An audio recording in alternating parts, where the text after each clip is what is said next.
লেখক সুপ্রিয় ভট্টাচার্যের আশ্রয়। 4:30 দিকে একজন বয়স্ক লোককে নিয়ে হেসে কথা বলতে বলতে যখন মামি ঘরের দিকে যাচ্ছিলেন, আমি তখন কলতলায় বসে দুপুরে রান্নার পর ভিজিয়ে রাখা কড়াটা মাজছিলাম। লোকটা আমার দিকে শকুনের দৃষ্টিতে তাকিয়ে হাসছিল। মামি সেটা দেখতে পেয়ে হেসে লোকটাকে যেন কি বললেন।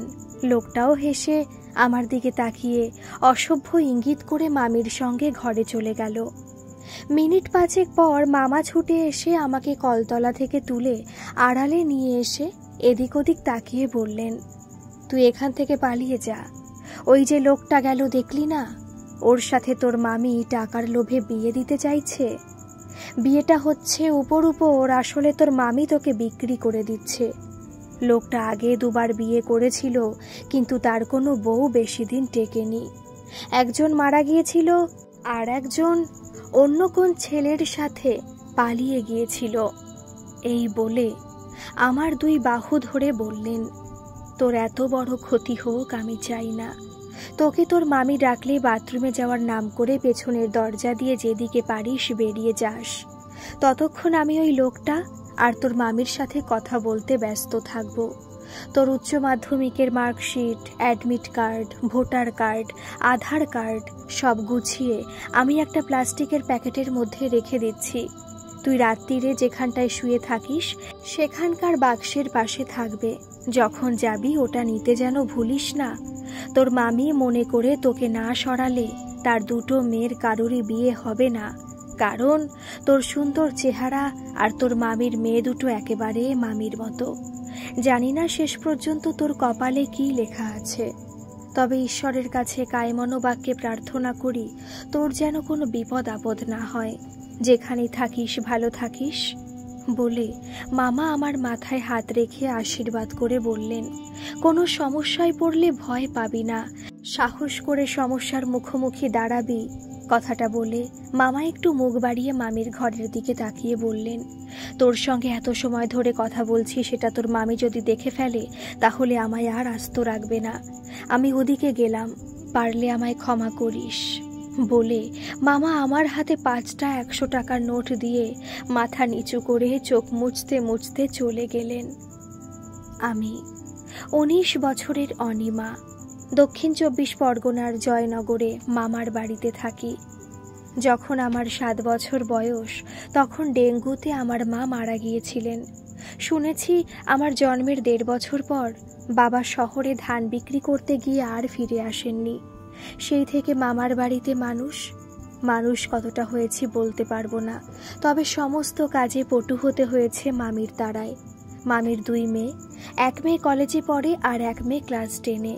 আমি 406 নম্বর পেয়ে উচ্চ মাধ্যমিক পাশ করা সত্ত্বেও মামি বললেন, তোর আর পড়াশোনা করতে হবে না, বাড়ির কাজকর্ম কর।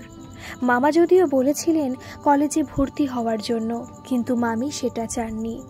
মামির বক্তব্য ছিল, বেশি লেখাপড়া শিখে গেলে বিয়ে দেওয়ার জন্য পাত্র পাওয়া যাবে না। তাই আমার আর মামার ইচ্ছে থাকলেও কলেজে আর যাওয়া হয়নি। সন্ধ্যের একটু আগে লোকটার জন্য মামা মিষ্টি এনে দিলে মামি যখন ভালো কাপড় চোপড় পরে মিষ্টির প্লেটটা সাজিয়ে নিয়ে লোকটার সামনে গিয়ে দিতে বললেন, মামিকে বললাম, বাথরুম থেকে হাতে মুখে জল দিয়ে ফ্রেশ হয়ে এসে দিচ্ছি। বলে মামার কথা মতো আমার জিনিসগুলো নিয়ে পেছন দিক দিয়ে বেরিয়ে পড়লাম। যখন আমি জয়নগর স্টেশনে এলাম তখন 7টা বাজে। চারিদিকে অন্ধকার ঘনিয়ে এসেছে, ঠান্ডাটাও বেশ পড়েছে। পাতলা চেরা উলের একটা সোয়েটার গায়ে আছে ঠিকই, কিন্তু তবুও শীত করছে। ওড়নাটা মাথার উপর দিয়ে কান দুটো ঢেকে ফাঁকা বেঞ্চিতে বসে ভাবছি, আমার তো কোথাও কেউ পরিচিত নেই, যাব কোথায়? আর থাকলেও সেখানে যাওয়া যেত না, তাহলে মামির কাছে খবর চলে যেত। তখনই অ্যানাউন্স হলো শিয়ালদা যাওয়ার ট্রেন 1 নম্বর প্ল্যাটফর্মে আসবে। ট্রেনে উঠে পড়লাম। শিয়ালদা স্টেশনে নেমে ঘড়ির দিকে তাকিয়ে দেখি 9টা বাজতে 10 মিনিট বাকি। হাঁটছি আর ভাবছি, একে তো ঠান্ডা, তার উপর রাত হয়েছে। কোথাও বসে থাকার থেকে কোনো ট্রেনে উঠে পড়াই ভালো। যে কোনো এক জায়গায় তো যাবে, তারপর দেখা যাক ভাগ্য আমাকে কোন দিকে নিয়ে যায়। জীবনে প্রথম অচেনা অজানার উদ্দেশ্যে বেরিয়েছি, তাও এই শীতের রাতে নিজেকে বাঁচানোর উদ্দেশ্যে। শেষ পর্যন্ত আমি কি পারবো নিজেকে বাঁচাতে? টেনশন তো একটা হচ্ছে, এর সঙ্গে ভয়ও যে হচ্ছে না তা না। তেষ্টায় গলাটা শুকিয়েছিল, কল দেখে পিপাসাটা যেন বেড়ে গেল। জল খেয়ে চোখে মুখে একটু দিয়ে ওড়না দিয়ে মুখটা মুছে সামনের দিকে কিছুটা হেঁটেছি। দেখলাম একটা ট্রেন প্ল্যাটফর্মে দাঁড়িয়ে আছে। সেই দিকে হেঁটে মাঝামাঝি একটা কম্পার্টমেন্টে উঠে বসে পড়লাম। একটু পরে ট্রেনটা ছেড়ে দিল। আমি অনিশ্চয়তার পথে যাত্রা করলাম।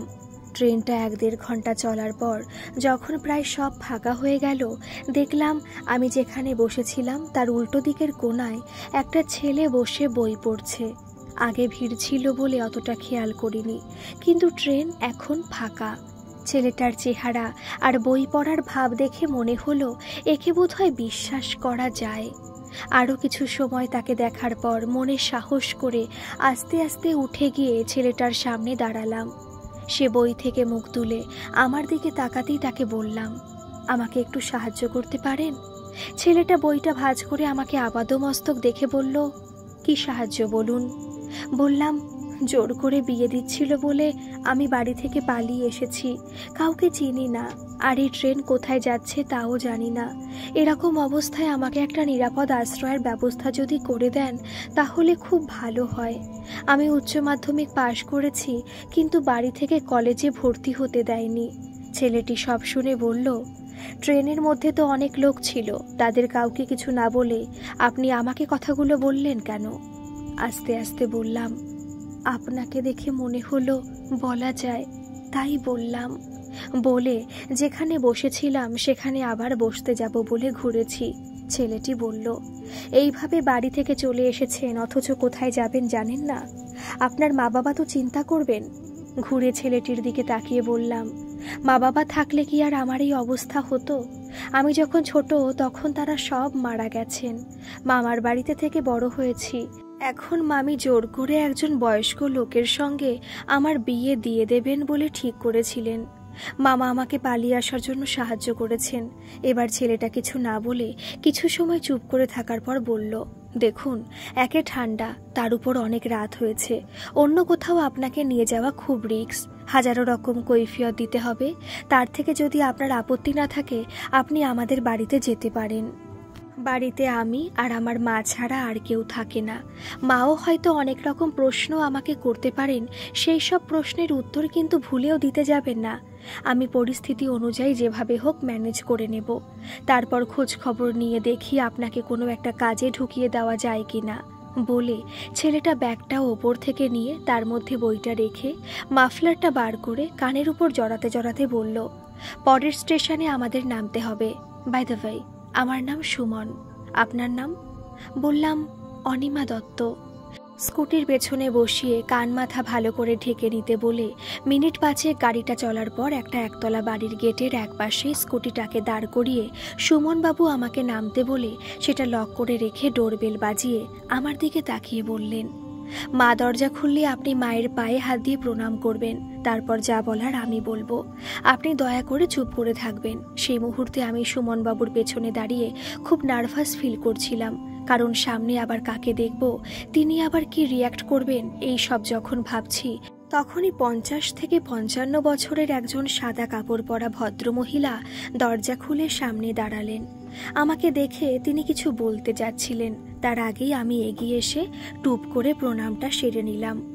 ভদ্রমহিলা একটু ভ্যাবাচাকা খেয়ে ছেলের দিকে তাকিয়ে বললেন, একে সুমন? সুমনবাবু বললেন, ভেতরে চলো বলছি। আমার দিকে ফিরে বললেন, এসো অনি। আমার তখন হোঁচট খাওয়ার মতো অবস্থা। কিছু না বলে একবার সুমনবাবুর দিকে তাকিয়ে একটু হেসে ভেতরে ঢুকে এলাম। সুমনবাবু ব্যাগটা সোফার এক প্রান্তে রেখে মাকে ধরে সোফায় বসিয়ে বললেন, ওর বাড়ি থেকে জোর করে বিয়ে দিয়ে দিচ্ছিল, তাই ও এক জামা কাপড়ে বাড়ি থেকে চলে এসেছে। সুমনবাবুর মা অবাক হয়ে জিজ্ঞাসা করলেন, তা তোর সঙ্গে ওর কি সম্পর্ক? সুমনবাবু ঢোক গিলে বললেন, ওই তো, ওর সঙ্গে আমি 1 বছর ধরে। বলে আমার দিকে তাকিয়ে বললেন, তুমি বলো না। আমি তখন ভাবছি আমাকে কিছু বলার কথা বারণ করে এখন বলছে তুমি বলো। হ্যাঁ, আমি কি বলবো? সুমন বাবুই ব্যাপারটা ম্যানেজ করে মার দিকে তাকিয়ে হেসে বললেন, মানে ওকে ভালোবাসি। আমি সুমন বাবুর কথা শুনে তার দিকে হা করে তাকিয়ে রইলাম। সুমন বাবুর মা আমার দিকে তাকিয়ে বললেন, এই যে মেয়ে, ওদিকে না আমার দিকে ফিরে বলো তো। ছেলেটা আমার সকালে অফিস যায়, ফিরতে ফিরতে অনেক রাত হয়, এর মধ্যে প্রেম ভালোবাসাটা তোমরা কখন করলে? আমি কিছু বলতে যাচ্ছিলাম, সেটা বুঝতে পেরে সুমন বাবু বললেন, 1 বছর আগে ও যখন কলেজে যেত তখন ট্রেনে আলাপ হয়েছিল, তারপর থেকে আস্তে আস্তে আমরা একে অন্যের প্রেমে পড়েছি।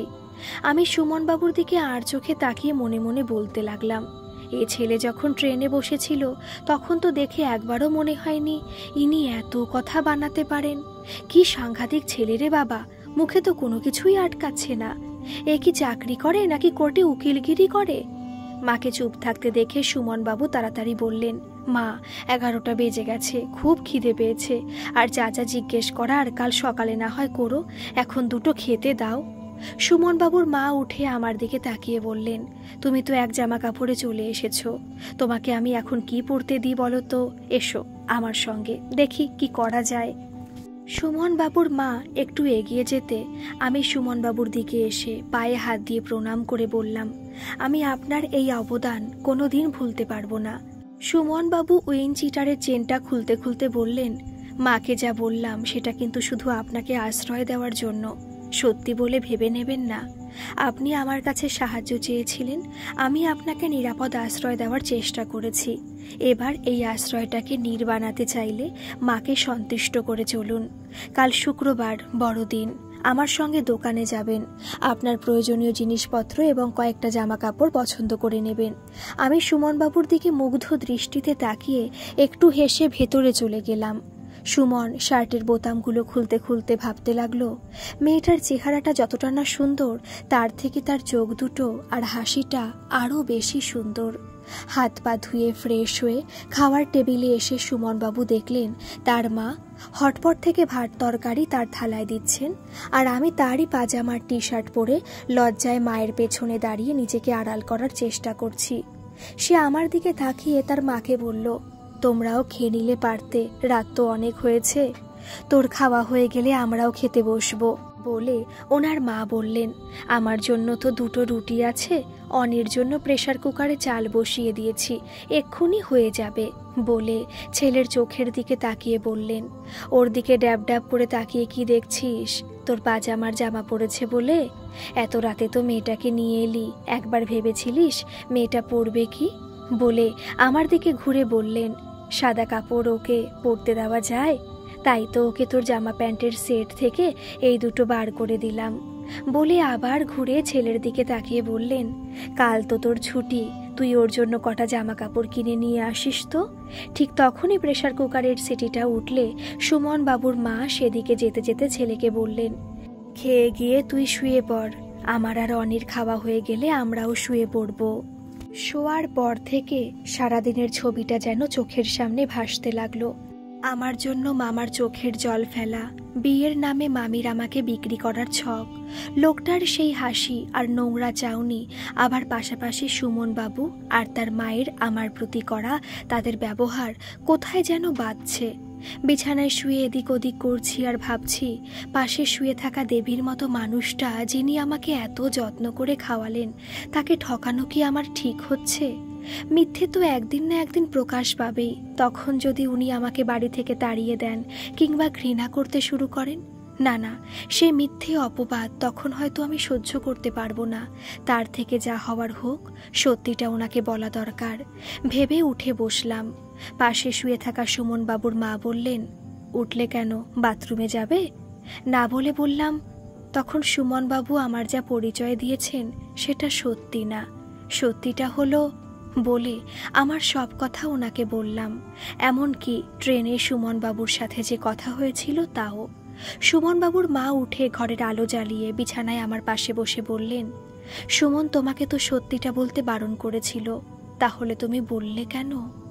বললাম, সত্যিটা হয়তো আপনি একদিন জানতে পারবেন, তখন আমার কথা বাদ দিন, আপনি আপনার ছেলেকে প্রশ্ন করবেন না, জানতে চাইবেন না কেন আপনাকে মিথ্যে বলা হয়েছিল, দেখলাম সুমনবাবুর মা অনেক জিজ্ঞাসা নিয়ে আমার দিকে তাকিয়ে আছেন। কয়েক সেকেন্ড চুপ করে থেকে আবার বললাম, আমার যখন 7 বছর বয়স তখন আমার মা মারা যান। বাবা তো তার অনেক আগে থেকে নিরুদ্দেশ।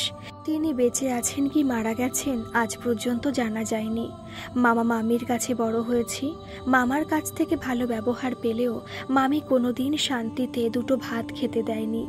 আজ আপনি যখন আমাকে গরম ভাতে ঘি দিয়ে ডিম আলু সেদ্ধ মেখে দিলেন, সেটা খেতে খেতে আমার চোখে জল এসে গিয়েছিল। কারণ মা মারা যাওয়ার পর এত যত্ন করে আর কেউ আমাকে খেতে দেয়নি। সুমনবাবুর মা আবার বিছানা থেকে নেমে খাটের পায়ার পাশে রাখা জলের বোতলটা নিয়ে আমার হাতে দিয়ে বললেন, জল খেয়ে শুয়ে পড়ো বলে আলোটা নিভিয়ে নিজে শুতে শুতে বললেন, তুমি যে তোমার আসল পরিচয় আমাকে বলেছ সেটা যেন সুমন জানতে না পারে। সত্যিটা জানার পরও প্রায় কিছুই বললেন না দেখে শ্রদ্ধায় আবেগে বলে ফেললাম, আপনাকে কি মা বলে ডাকতে পারি? কিছু সময় চুপ করে থেকে পাশ ফিরে শোয়ার আগে বললেন, তোমার যদি ভালো লাগে তাহলে ডেকো। মা মারা যাওয়ার পর যে ডাকটা ডাকতে প্রায় ভুলেই গিয়েছিলাম, আজ এতগুলো বছর পর মন থেকে কাউকে আবার মা বলে ডাকতে পারবো, সেই আনন্দে আমার চোখে জল চলে এলো। অভ্যেসের কারণে পরদিন খুব সকালে ঘুম ভেঙে গেলে মা ঘুমোচ্ছেন দেখে খুব সন্তর্পণে পাশ থেকে উঠে ফ্রেশ হয়ে রান্নাঘরে এসে সিঙ্কের মধ্যে রাখা রাতের প্রেসার কুকার থালা বাসনগুলো যখন পরিষ্কার করে মুছছি, তখন মা উঠে এসে বললেন, তুমি এগুলো করছো কেন? এর জন্য তো লোক আছে বলে একটা বড় স্টিলের পাত্র থেকে খানিকটা আটা বের করে একটা কানা উঁচু স্টিলের পাত্রে রেখে বললেন, তুমি বরং এটা মেখে রাখো, আমি ততক্ষণে স্নান আর পুজোটা করে আসি। সুমনবাবু সকালে উঠে চা বিস্কুট খেয়ে মার কাছ থেকে কি কি আনতে হবে শুনে স্কুটিটা নিয়ে বাজারে বেরিয়ে গেলেন। 9টার দিকে কাজের দিদি এলে মা তাকে বললেন, হ্যাঁ রে সবিতা, তুই আজকে এত দেরি করলি কেন? তোর আশায় বসে থাকলে তো আমার বাসনগুলো পড়েই থাকতো। সবিতাদি বললেন, আজ বড়দিন বলে মেয়েটা আমার মাংস খাওয়ার বায়না করে কাঁদছিল। অনেক বুঝিয়েছি ওকে। আমাদের মতো মানুষদের বড়দিন ছোট দিন বলে কিছু হয় না। তাছাড়া এখন তো মাসের শেষ, বছরের প্রথমে কাজের টাকা পেয়ে মাংস খাওয়াবো বলে পিঙ্কির মার কাছে ওকে বলে বুঝিয়ে রেখে আসতে দেরি হয়ে গেল। মা বললেন, ঠিক আছে, আমার রুটি তরকারি হয়ে গেছে, সুমনও বাজারে গেছে, ততক্ষণ তুই ঘরদোর পরিষ্কার করতে লাগ। ওকে বলেছি কেক আর মাংস নিয়ে আসতে। কাজ সেরে যাওয়ার সময় তোর মেয়ের জন্য কেক আর 1 বাটি মাংস নিয়ে যাস। মায়ের কথাগুলো শুনে আমি যখন মাকে দেখছি আর মনে মনে ভাবছি এরকম মনের মানুষও হয়, তখন সবিতাদি মাকে জিজ্ঞেস করলেন, ও মাসিমা, মেয়েটি কে? মা আমার দিকে একবার তাকিয়ে বললেন, ও আমার বন্ধুর মেয়ে। ওর বাবা আর আমার বন্ধু আজ আর কেউ বেঁচে নেই। এতদিন ওর মামা মামির কাছেই ছিল। মামার অবস্থাও তেমন ভালো না, তার উপর তারও 2টো মেয়ে আছে। মামি ওর সাথে খারাপ ব্যবহার করতো জানতে পেরে গতকাল ওকে আমার কাছে নিয়ে এসেছি। এখনও আমার কাছেই থাকবে। সবিতাদি হেসে বললেন, খুব ভালো করেছেন মাসিমা, এমন সুন্দর দেখতে মেয়েটাকে সুমন বাবার বউ করে রেখে দেন, খুব ভালো মানাবে। মা এবার রেগে গিয়ে বললেন, একে তো দেরি করে এসেছিস, তার উপর আমি কি করব না করব সে কথা বলছিস? যা আগে গিয়ে বাসি ঘরদোর পরিষ্কার কর, সুমন এখনই বাজার থেকে ফিরবে। মায়ের রাগ দেখে সবিতাদি তাড়াতাড়ি ঝাড়ুটা নিয়ে সুমনবাবুর ঘরে গিয়ে ঢুকলেন। রীতিমতো অবাক হয়ে আমি যখন মায়ের দিকে তাকিয়ে ভাবছি আমাকে বন্ধুর মেয়ে বলে পরিচয় দিলেন কেন, তখন আমার তাকিয়ে থাকা দেখে মা বললেন, আমাকে কি দেখছিস? এদিকে এসে পেঁয়াজ আদা রসুনগুলো ছাড়িয়ে পেস্ট করে দে। সুমন বাজার থেকে এলে মাংসটা ধুয়ে পরিষ্কার করে দিবি, যাতে সবিতার কাজ শেষ হওয়ার আগে রান্নাটা হয়ে যায়। মায়ের মুখে তুই শুনে অবাক হলেও কিছু না বলে ঝুড়ি থেকে পেঁয়াজ আদা রসুন নিয়ে ছাড়াতে লাগলাম। প্রায় 1 ঘন্টারও বেশি সময় পার করে সুমন বাবু বাজার থেকে এসে হাত পা ধুয়ে নিজের ঘরে চলে গেলে মা একটা প্লেটে রুটি তরকারি আর একটা কেকের টুকরো দিয়ে বললেন, টিফিনটা সুমনকে দিয়ে আয়। সুমন বাবুকে টিফিনটা দেওয়ার আগে প্লাস্টিকে রাখা আমার মার্কশিট সহ অন্যান্য কাগজগুলো নিয়ে সুমন বাবুর ঘরে এসে দেখি উনি ল্যাপটপে কাজ করছেন। টিফিনের প্লেটটা নিয়ে ওনার সামনে দাঁড়ালে ল্যাপটপে চোখ রেখেই বললেন, হাতে ধরে দাঁড়িয়ে থাকলে কেন, এখানে রাখো। আমি প্লেটের তলা থেকে প্লাস্টিকে মোড়া মার্কশিট সহ অন্যান্য কাগজগুলো এবং টিফিনের প্লেটটাও সুমন বাবুর সামনে রেখে বললাম, কোথায় রাখবো, শেষে হারিয়ে যাবে। এগুলো কাল থেকে আমার জামার মধ্যে রেখেছিলাম, এখন আপনি রেখে দিন। সুমন বাবু ল্যাপটপ থেকে চোখ সরিয়ে প্লাস্টিক প্যাকেটটার দিকে তাকিয়ে বললেন, এতে কি? বললাম, আমার আধার কার্ড, অ্যাডমিট কার্ড সহ মার্কশিট, ভোটার কার্ড এইসব আছে। সুমন বাবু ল্যাপটপটা সরিয়ে রেখে প্যাকেটটা খুলে এক এক করে কাগজগুলো সব দেখতে দেখতে মার্কশিটটা দেখে বললেন, তোমার উচ্চ মাধ্যমিকের রেজাল্ট তো ভালোই ছিল, বিশেষ করে ম্যাথে। কিছু না বলে ওনার দিকে তাকিয়ে রইলাম। উনি মার্কশিটে চোখ রেখেই বললেন, তুমি কি ম্যাথ নিয়ে পড়তে চাও? আমার মুখটা যেন নিমেষে উজ্জ্বল হয়ে উঠল। বললাম, আপনি পড়াবেন? উনি মার্কশিট থেকে চোখ তুলে আমাকে একবার দেখে আবার মার্কশিটের দিকে তাকিয়ে বললেন, যদি তুমি পড়তে চাও আমি চেষ্টা করে দেখতে পারি, তবে তার আগে মাকে বোধহয় তোমার সত্যি পরিচয়টা বলতে হবে। বলে আমার দিকে তাকিয়ে বললেন, কারণ আমি মাকে আগেই বলেছি, তুমি যখন কলেজে যেতে তখন তোমার সাথে আমার ট্রেনে আলাপ হয়েছিল। তাহলে বুঝতেই পারছো, তুমি যদি পড়তে চাও তাহলে মাকে সত্যিটা এখন বলতেই হবে। তারপর দেখি কি করা যায়। বলেই বললেন, 11টার দিকে রেডি হয়ে নেবে। ঠিক আছে বলে সুমন বাবুর দিকে কৃতজ্ঞ চিত্তে তাকিয়ে বললাম, আপনার এই ঋণ আমি শোধ করব কি করে? সুমন বাবু খাবারের প্লেটটা হাতে নিয়ে বললেন, তুমি যেদিন নিজের পায়ে দাঁড়িয়ে কোনো বিপদে পড়া মানুষকে আশ্রয় দিয়ে তার পাশে থাকবে, সেদিন না হয় এই ঋণটা শোধ হয়ে যাবে। মনটা ভার হয়ে গেল। সুমন বাবুর ঘর থেকে বেরিয়ে রান্নাঘরের দিকে পা বাড়িয়ে ভাবতে লাগলাম, আমি কি কোনোদিন পারবো এই মানুষটা যা চাইছে সেটা করতে?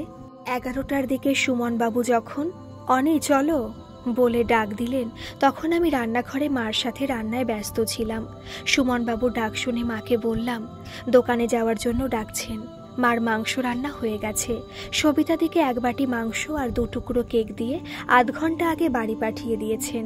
এখন উনি নিরামিষ পনিরের তরকারি রান্না করতে করতে বললেন, এইভাবে যাস নে, কাল যে চুড়িদারটা পরে এসেছিলিস সেটা পরে যা।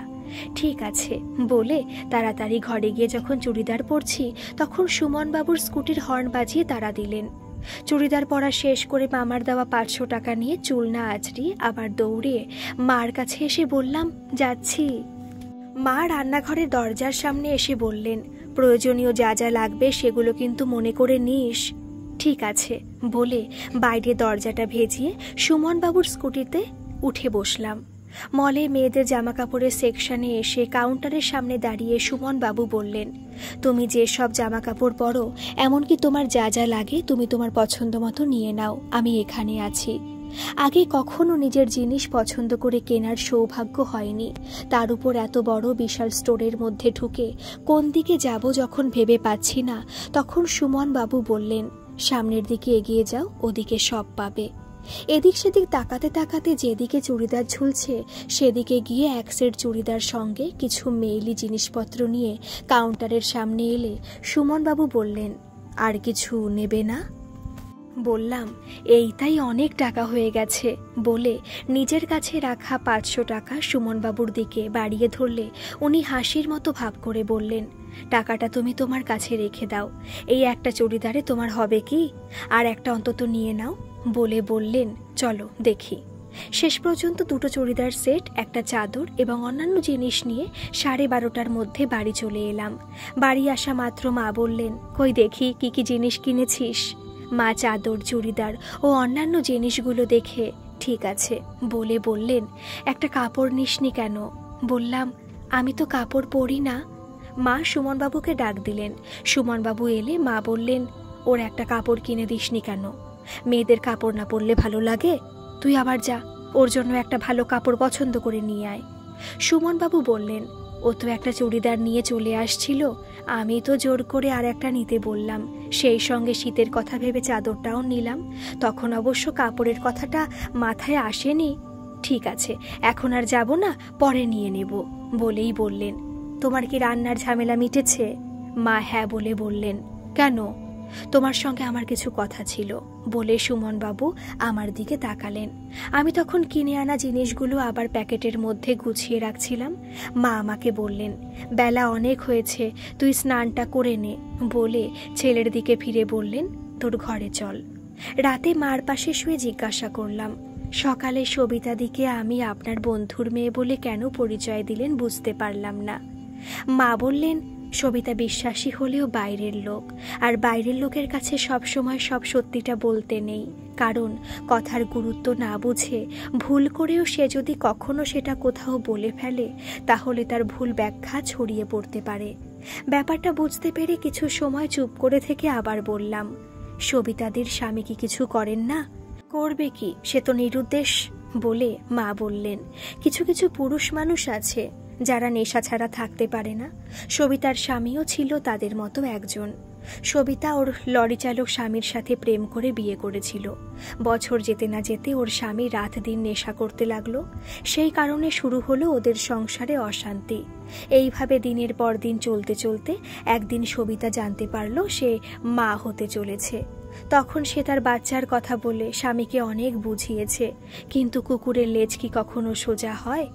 মাস দুই নেশার মাত্রা কমিয়ে লরি চালানোর কাজে মন দিয়েছিল। তারপর আবার আস্তে আস্তে জেগে সেই। সবিতার তখন 5 মাস। সেদিন তাদের মধ্যে কথা কাটাকাটি হলে সেই রাতেই ওর স্বামী ডাবের গাড়ি নিয়ে দিল্লির পথে রওনা হয়ে যায়। তারপর থেকে আজও সে ফেরেনি। স্বামী চলে যাওয়ার পর দিন 10 কোনো রকমে চলেছিল। তারপর একদিন আমার বাড়িতে এসে বলল তাকে একটা কাজ দিতে। সুমন তখন হোস্টেলে থেকে তার 2য় বর্ষের পড়াশোনায় ব্যস্ত ছিল। তার বাবা যে কিডনির অসুখে ভুগছে সেটা জানতে পারলে সে হয়তো হস্টেল ছেড়ে বাড়ি চলে আসবে। এই ভয়েতে তাকে বললাম, তোর বাবার শরীর ইদানিং ভালো যাচ্ছে না, তবে আমি তো আছি, ডাক্তার হসপিটাল যা করতে হয় আমি করব, তুই পড়াশোনাটা ঠিক মতো করে যা। দিন দিন সুমনের বাবার শরীর খারাপ হতে লাগলো।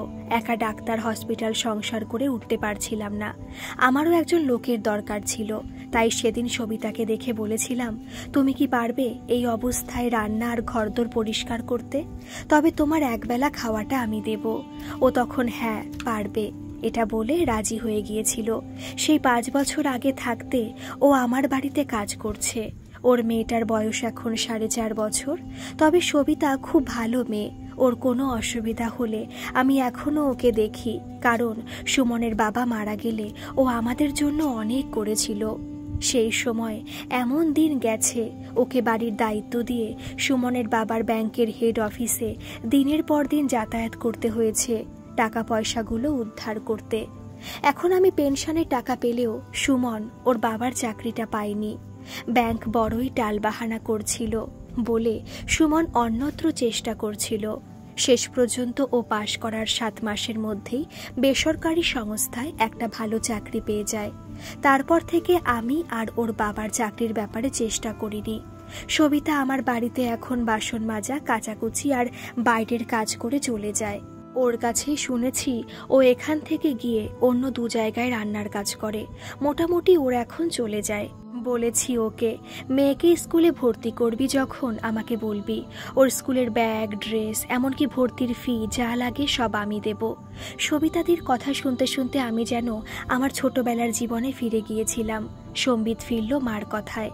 মা বলছেন, সুমন তখন আমাকে ডেকে তোর কথা সব বলে এও বলছিল অত রাতে নাকি তোকে ছেড়ে আসলে যদি তুই কোনো বিপদে পড়ে যেতিস, তাই তোকে একা না ছেড়ে সঙ্গে করে নিয়ে এসে আমার কাছে মিথ্যে পরিচয় দিয়েছিল। বলেই মা বললেন, শুনলাম তোর নাকি উচ্চ মাধ্যমিকের রেজাল্ট ভালো ছিল, কলেজে কি ভর্তি হতে চাস? শোয়া অবস্থা থেকে উঠে বললাম, 2 বছর আগে উচ্চ মাধ্যমিক পাশ করে কলেজে যাব ভেবেছিলাম, কিন্তু মামি যেতে দেয়নি। আমার পড়ার খুব ইচ্ছা সেদিনও ছিল, আজও আছে।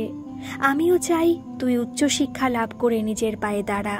বলে আমাকে আবার শুতে বলে মা বললেন, সুমনকে বলেছি তুই যদি পড়তে চাস তাহলে যেভাবেই হোক তোকে যেন কলেজে ভর্তি করে দেয়। আমার ভর্তির ব্যাপারে সুমনবাবু 2 দিন অফিস ছুটি নিয়ে প্রিন্সিপাল এবং ভাইস প্রিন্সিপালের সঙ্গে দেখা করে অনেক কাঠখড় পুড়িয়ে অ্যাকাউন্টেন্সিতে অনার্স দিয়ে ভর্তি তো আমাকে করে দিলেন। কিন্তু সমস্যা হলো 4 মাস পর পরীক্ষা। 2 বছর পড়াশোনার বাইরে থেকে এখন সুমন বাবু আর মায়ের মান রাখাটাই আমার কাছে সবথেকে বড় সমস্যা। কলেজ থেকে ফেরার পথে একটা স্মার্টফোন কিনে সুমন বাবু বললেন, এটা এখন থেকে তোমার দরকার হবে, তুমি কি স্মার্টফোন ব্যবহার করতে পারো? বললাম, চোখে দেখেছি কিন্তু হাতে নিয়ে কখনো দেখিনি, তাছাড়া এই ধরনের ফোন ব্যবহার করা মানে তো বিলাসিতা। সুমন বাবু হেসে বললেন, এখন আর এটা বিলাসিতার মধ্যে পড়ে না, এখন এটা জানার মাধ্যম। তাই তো স্টুডেন্ট বলো বা যে কোনো পাবলিক, তাদের অজানাকে জানতে সবাই এই ফোনই ব্যবহার করে।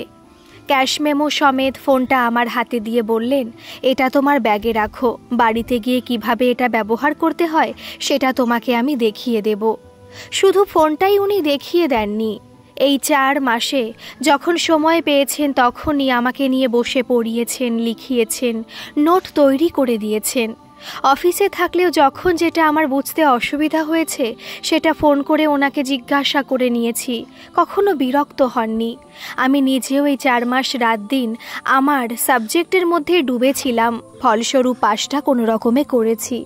মা খুশি হলেও সুমনবাবু বলেছেন, 2য় বর্ষে কিন্তু ভালো রেজাল্ট করতে হবে, সেই সঙ্গে যুগের সঙ্গে তাল মিলিয়ে কম্পিউটারটাও এবার ভালো করে শিখতে হবে বলে প্রায় 1 মাস উনি আমাকে ওনার ল্যাপটপে যখন সময় পেয়েছেন শিখিয়েছেন, প্র্যাকটিস করিয়েছেন। তারপর ব্রেন ওয়্যারে নিয়ে এসে অনেকগুলো টাকা দিয়ে BCA কোর্সে ভর্তি করে দিয়ে বললেন, তোমার পড়াশোনার সাথে সাথে এই কোর্সটাও করা থাকলে চাকরি তুমি অবশ্যই একটা পাবে। সেদিনই বইয়ের দোকানে কোর্সের বই কিনে দিতে নিয়ে এসে বললেন, তোমার মতো সুযোগ সবাই হয়তো পায় না, তুমি পেয়েছো, কাজে লাগাও। এখন থেকে নিজের কেরিয়ারের দিকে নজর দাও, ভুলে যাও তুমি কোথা থেকে এসেছো, মাথায় রাখো তোমাকে কোথায় যেতে হবে। রাতে শুয়ে সুমন বাবুর সাথে কাটানোর সারাদিনের টুকরো টুকরো ছবি চোখের সামনে ভাসতে লাগলো। পড়াশোনার প্রতিটা ব্যাপারে প্রতিনিয়ত তার কেয়ার নেওয়ায় দিন দিন তার উপর প্রত্যাশা বেড়েই গিয়েছিল। তাকে শুধু মনের কথাটা না বলে সব বলতাম। আজ যেমন খিদের কথাটা বললাম। ব্রেন ওয়্যারে দীর্ঘ সময় কাটিয়ে বুক স্টোর ঘুরে খিদে লাগায় যখন সেটা সুমনবাবুকে বললাম, তখন উনি আমাকে একটা রেস্টুরেন্ট নিয়ে গিয়ে মিক্সড চাউয়ের অর্ডার দিয়ে পকেট থেকে রুমালটা বার করে সেটা আমার হাতে দিয়ে মুখের ঘাম মুছে নিতে বলে বলেছিলেন, এখন অনেক পুরুষের হাতছানি পাবে, নিজেকে সংযত রেখো। কথাটার মানে তখন বুঝতে না পারলেও এখন মনে হচ্ছে সুমনবাবু ঘুরিয়ে আমাকে কিছু বলতে চেয়েছিলেন, কিন্তু কি সেটা? তখনই পাশ থেকে মা বললেন, এখনো ঘুমাসনি? সারাদিন তোদের বোধহয় খুব ধকল গেছে। মার দিকে ফিরে ব্রেন ওয়্যার থেকে রেস্টুরেন্ট পর্যন্ত শুধু সুমন বাবুর বলা অন্য পুরুষের হাতছানির কথাটা বাদ দিয়ে সব বলতে লাগলাম। 2 দিন পর সেদিন ছিল রবিবার। সকালে টিফিনের রুটিটা করে দিয়ে আমি মার ঘরে বসে পড়ছি। এমন সময় ডোরবেলের আওয়াজ হলে মা রান্না করতে করতে বললেন, দেখ তো অনি, কে ডাকছে। মনে মনে ভাবলাম নিশ্চয়ই কোনো অপরিচিত লোক, তা না হলে সুমনবাবু একটু আগে বাজারে যাওয়ার সময় দরজাটা ভেজিয়ে দিয়ে গেছেন। চেনা জানা লোক হলে সে ঠেলেই বাড়ির মধ্যে ঢুকতো, তাই পরনের কাপড়টা ঠিকঠাক করে দরজাটা খুলে দিতেই একজন অচেনা ভদ্রলোক বললেন, মাসিমা বাড়ি নেই? আছেন বলে বললাম, আপনি কোথা থেকে আসছেন? ভদ্রলোক বললেন, আমি ঘটক, শুনলাম মাসিমার একটি ছেলে আছেন, বিবাহযোগ্য। কথাটা শোনা মাত্র বুকের মধ্যে ছ্যাদ করে উঠল। নিজেকে সামলে নিয়ে আসুন বলে ঘটক ভদ্রলোককে ভেতরে ডেকে এনে বসতে বলে রান্নাঘরে গিয়ে মাকে বেশ অভিমানের সুরে বললাম, এখনই সুমনবাবুর বিয়ে দেওয়ার কি হয়েছে? আরও কটা বছর পর দিতে পারতে না? মা আমার দিকে না তাকিয়ে খুন্তি নাড়তে নাড়তে বললেন, তুই আবার এখন সুমনকে নিয়ে পড়লি কেন? কে এসেছে? ঘটক এসেছে তোমার ছেলের জন্য, ডাকছে তোমাকে বলে মুখটা ফুলিয়ে দাঁড়িয়ে রইলাম। মা ওভেনটা নিভিয়ে হাত মুছতে মুছতে বললেন, আমি তো কোনো ঘটককে খবর দিইনি। চল তো দেখি। ভদ্রলোককে দেখে মা বললেন, বলুন কি দরকার? ঘটক ভদ্রলোক নমস্কার করে বললেন, আমি ঘটক, শুনেছি আপনার একটি বিবাহযোগ্য ছেলে আছে। যদি আপনি তার বিবাহ দেন তাহলে আমার কাছে ভালো পাত্রীর সন্ধান আছে। 3 জন সুপাত্রী আমার কাছে আছে, আপনি চাইলে দেখতে পারেন। মা আমার দিকে তাকিয়ে ঘটককে বললেন, আপনি হাত দেখতে পারেন? ঘটক মশাই বললেন, ঘটকগিরি করতে গেলে ওসব একটু আধটু শিখে রাখতে হয়। বাহ, খুব ভালো। বলে মা বললেন, আমার ছেলের জন্য কষ্ট করে আপনাকে সুপাত্রী দেখতে হবে না, সুপাত্রী আমার দেখা আছে। আপনি সকালে এসেছেন, শুধু মুখে ফেরত যাবেন, বসুন, চা খেয়ে হাত দেখে তারপর যাবেন বলে আমাকে বললেন, যা তো চট করে 1 কাপ চা করে নিয়ে আয়, ততক্ষণ আমি ঘটক মশাইয়ের সাথে একটু কথা বলি। চা করতে করতে ভেবে পেলাম না সুমনবাবুর জন্য দেখে রাখা সুপাত্রীটিকে। এতদিন ধরে সুমনবাবুকে যা দেখছি তাতে তো উনি কথা খুব কম বলেন। বাড়িতে থাকলে হয় বই পড়েন, না হয় ল্যাপটপ নিয়ে কাজ করেন, ফোন নিয়ে তো ঘাঁটতে দেখি না। তাহলে উনি সেই সুপাত্রীর সাথে কথা বলেন কখন? কি জানি, বলে হয়তো। দীর্ঘশ্বাস ফেলে চায়ের সাথে 2টো বিস্কুট দিয়ে ঘটকের কাছে এলে মা বললেন, তোর হাতটা একটু ওনাকে দেখাতো। ঘটক মশাই চা খেতে খেতে প্রায় মিনিট 10 ধরে আমার হাত দেখে কিছু বলতে যাবেন, তার আগে মা বললেন, যা তুই পড় গিয়ে। বইয়ের সামনে বসে মনে মনে ভাবতে লাগলাম মার বলা কথা। আমার পড়া নিয়ে সুমনবাবুর চিন্তা করা, হঠাৎ হঠাৎ রাগ করে আমাকে বকাঝকা করা, পরে আবার খুব সুন্দর করে বুঝিয়ে বলার এই যে ব্যবহারের পরিবর্তন, সেটা কি শুধুই দায়িত্ব নিয়েছেন বলে, নাকি আমাকে পছন্দ করেন? কি জানি, সেরকম হলে তো বোঝা যেত।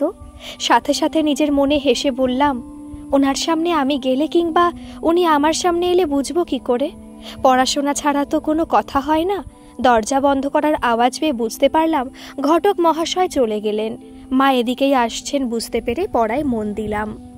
দেখতে দেখতে 4 বছর হয়ে গেছে। আমি এখন মাস্টার্স করছি, সেই সঙ্গে চেষ্টাও করছি একটা চাকরির। এর মধ্যে মা একদিন সুমনবাবুকে বিয়ের কথা বললে সুমনবাবু বললেন, আমাকে আর কিছুদিন সময় দাও, যখন সময় হবে আমিই তোমাকে বলবো। সুমনবাবু আর মায়ের কথা আমি বুঝতে না পারলেও এই প্রথম বললাম, তোমরা কিন্তু আমার কথা কেউ ভাবছো না। মা এবং সুমনবাবু দুজনেই আমার দিকে ফিরে পরে আবার মা ছেলে দুজনে মুখ চাওয়াচাওয়ি করে মা বললেন, কি ভাবতে বলছিস? বললাম, তোমরা আমার বিয়ে দেবে না? মা এগিয়ে এসে আমার মাথায় হাত বুলিয়ে দিয়ে বললেন, বিয়ে তোর আমি অনেক আগেই দিতে পারতাম, কিন্তু তুই কি চাস না নিজের পায়ে দাঁড়াতে? বিয়ে একবার হয়ে গেলে অনেক রকম সুবিধা অসুবিধা সামনে আসে, তখন পড়াশোনায় ব্যাঘাত ঘটায়। তুই তোর লক্ষ্যে অবিচল থাক। আমি তোর বিয়ের জন্য ছেলে দেখে রেখেছি, মনে হয় না তোর অপছন্দ হবে। লজ্জায় মুখটা লাল হয়ে উঠল। মায়ের বুকে মুখ লুকিয়ে বললাম, তুমি ছেলে দেখে রেখেছ, সেটা আমাকে এতদিন বলনি কেন? আমার পিঠে হাত বুলিয়ে দিতে দিতে মা বললেন, সময় হয়নি বলে বলিনি, তবে বলে আমার মুখটা তুলে ধরে বললেন, চিন্তা করিস না, মনে হচ্ছে খুব শিগগির বোধ হয় তোকে বলতে হবে। সুমনবাবু হাসছে দেখে লজ্জায় ঘরে ঢুকে গেলাম। 4 মাসের চেষ্টাতে শেষে পোস্ট অফিসে একটা চাকরি হয়ে গেল, কিন্তু পোস্টিং হবে 1 মাস ট্রেনিংয়ের পর। মা, সুমনবাবু এমনকি সবিতাদি পর্যন্ত খুব খুশি হলেন আমার চাকরি পাওয়াতে। মা আমাকে একটা হাতঘড়ি কিনে দিয়ে বলেছেন, এখন থেকে এটা পরে রোজ অফিসে যাবি। ট্রেনিং পিরিয়ড দেখতে দেখতে চলে গেল। এবার যখন আমার পোস্টিং হলো, দেখলাম আমাকে অ্যাসিস্ট্যান্ট পোস্টমাস্টার করে জয়নগরে মাজিলপুর পোস্ট অফিসে পাঠাচ্ছে। বাড়ি ফিরে মা আর সুমনবাবুকে বললাম, এই চাকরি আমি করব না। সুমনবাবু বললেন, কেন করবে না? তোমার অসুবিধা কোথায়? বললাম, এখান থেকে যাতায়াত করব কি করে, তাছাড়া ওখানে তো সেই মামি আছে। সুমনবাবু বললেন, তাহলে তো ভালোই হয়েছে, তুমি তোমার মামির কাছে থেকে অফিস করবে।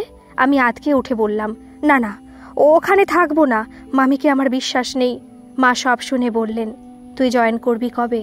বললাম, কালকেই করতে হবে। মা সুমনবাবুকে বললেন, তুই কি ওর সাথে কাল একটু যেতে পারবি? সুমনবাবু বললেন, সে না হয় গেলাম, কিন্তু তারপর তো ওকে একা থাকতে হবে। কাল গিয়ে তুই তো দেখে আয়। বলে মা বললেন, তারপর একটা ঘর ভাড়াটারা করে ওর সঙ্গে না হয় আমি থাকবো। এদিকে তো সবিতা আছে, তোর অসুবিধা হবে না। ভাবছি অঘ্রাণ মাসের দিকে অনির বিয়েটা দিয়ে দেব। কথাটা শোনা মাত্র মাকে বললাম, আমি কিন্তু এখন চাকরি করছি, যাকে তাকে বিয়ে করতে পারবো না। ঠিকই তো, যাকে তাকে বিয়ে করবি কেন? বলে মা হেসে বললেন, আমার পছন্দ করা ছেলে বোধহয় তোর অপছন্দ হবে না। বললাম, তুমি আগেও তো এই কথা বলেছ, কিন্তু তোমার পছন্দ করা ছেলেটা কে সেটা আমাকে বলবে না? কেন বলবো না?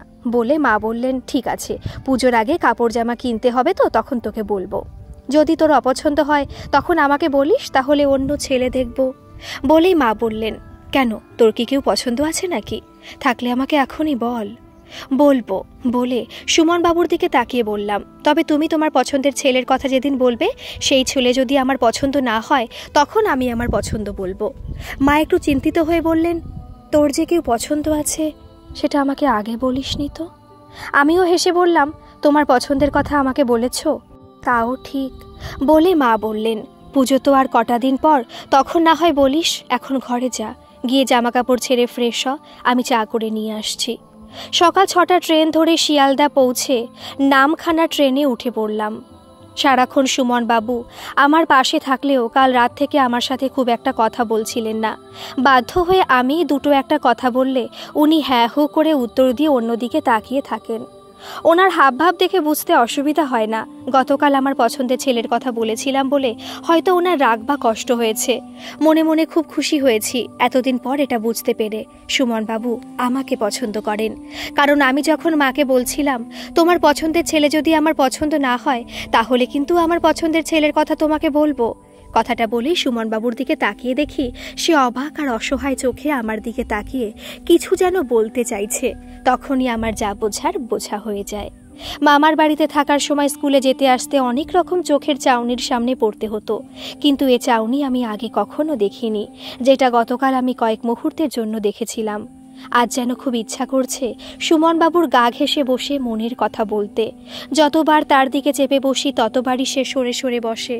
শেষে না পেরে লজ্জা বিসর্জন দিয়ে এই প্রথম নিজের বাঁ হাতটা দিয়ে তার ডান হাতের মধ্যে হাত দিয়ে ধরলাম। সুমন বাবুর মুখটা আমার কানের পাশে নিয়ে এসে বললেন, সামনে লোকগুলো দেখছে তো। সুমন বাবুর মুখের দিকে তাকিয়ে বুঝলাম উনি আনইজি ফিল করছেন, তাই একটু হেসে এবার আমার মুখটা তার কানের কাছে নিয়ে গিয়ে বললাম, আমি আমার মনের মানুষের হাত ধরেছি, সেটা যারা দেখছে তাদের দেখতে দিন। বলে মাথাটা তার কাঁধে রেখে একটু কাঁধ হয়ে নিশ্চিন্তে চোখ বন্ধ করে ভাবতে লাগলাম। সবিতাদির মেয়ের পড়াশোনা থেকে শুরু করে সমস্ত দায়িত্বটা এবার থেকে আমিই নেব। মামারও খোঁজ নিয়ে দেখব মামা কেমন আছেন, কারণ মামা সেদিন আমাকে সাহস জুগিয়ে পালাতে সাহায্য না করলে আজ আমি হয়তো সুমন বাবুর অনি হতে পারতাম না। তাই যদি বুঝি মামা ভালো নেই, তখন দরকার হলে সুমন বাবুর সাথে কথা বলে মামাকেও কিছু করা যায় কিনা সেটাও দেখব। চোখ বন্ধ করে যখন এসব ভাবছি তখন সুমন বাবু হয়তো ভেবেছেন আমি ঘুমিয়ে পড়েছি, তাই আমার মাথা যাতে তার কাঁধ থেকে সরে না যায় তাই তিনি নিজের মাথাটা তার অনির মাথার সাথে ঠেকিয়ে আমার ধরা হাতটা আরও শক্ত করে ধরে রাখলেন, হয়তো এই ভেবে যাতে তার ঘুমন্ত অনি পড়ে না যায়। গল্পটি যদি ভালো লাগে তাহলে প্লিজ একটা সাবস্ক্রাইব করে আমার পাশে থাকবেন। কেমন লাগলো একটা কমেন্ট করে জানাবেন। ধন্যবাদ।